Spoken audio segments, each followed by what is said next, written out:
NCP সমাবেশকে কেন্দ্র করে police এবং আওয়ামী লীগ কর্মীদের মধ্যে ব্যাপক সংঘর্ষের ঘটনায় গোপালগঞ্জে কারফিউ চলবে আজ সন্ধ্যা ৬টা পর্যন্ত।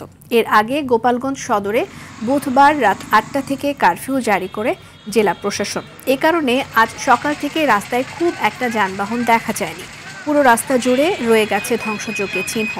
শহরের পুলিশ লাইন্স থেকে ২৫০ শয্যা বিশিষ্ট জেনারেল হাসপাতাল পর্যন্ত সড়কের বিভিন্ন স্থানে গাছের গুঁড়ি, বাঁশ এবং ইট।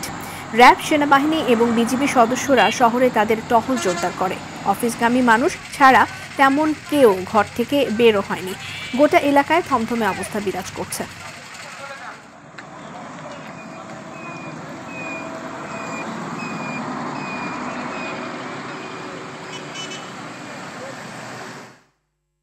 দর্শক, এই বিষয়ে আরো জানাতে গোপালগঞ্জ থেকে সরাসরি যুক্ত হচ্ছেন সহকর্মী মোস্তফা কামাল। গতকাল থেকে কারফিউ জারি করা হয়েছে, তো কারফিউর প্রভাব শহরে কেমন দেখছেন, সেই সাথে আইন শৃঙ্খলা বাহিনীর উপস্থিতি কেমন?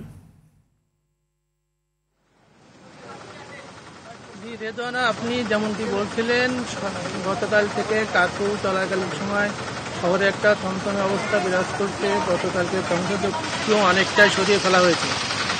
দোকানপাট প্রায় সব বন্ধ বললেই চলে। শহর জুড়ে নিরাপত্তার চাদরে ঢাকা।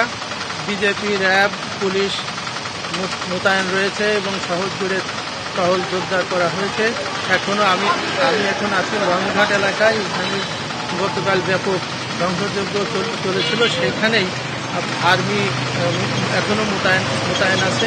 এছাড়াও আপনার র্যাব, পুলিশ টহলে আছে। কিছু খাবারের দোকান, রেস্তোরাঁ এগুলো খোলা আছে, কাঁচা বাজার, তাছাড়া সবই প্রায় বন্ধ। গাড়ি ঘোড়া সামান্যই চলছে, লোকজন রাস্তাঘাটে নেই বললেই চলে। অল্প কিছু লোকজন চলাচল করছে, প্রয়োজনের তাগিদেই মানুষ হয়তো বের হচ্ছে।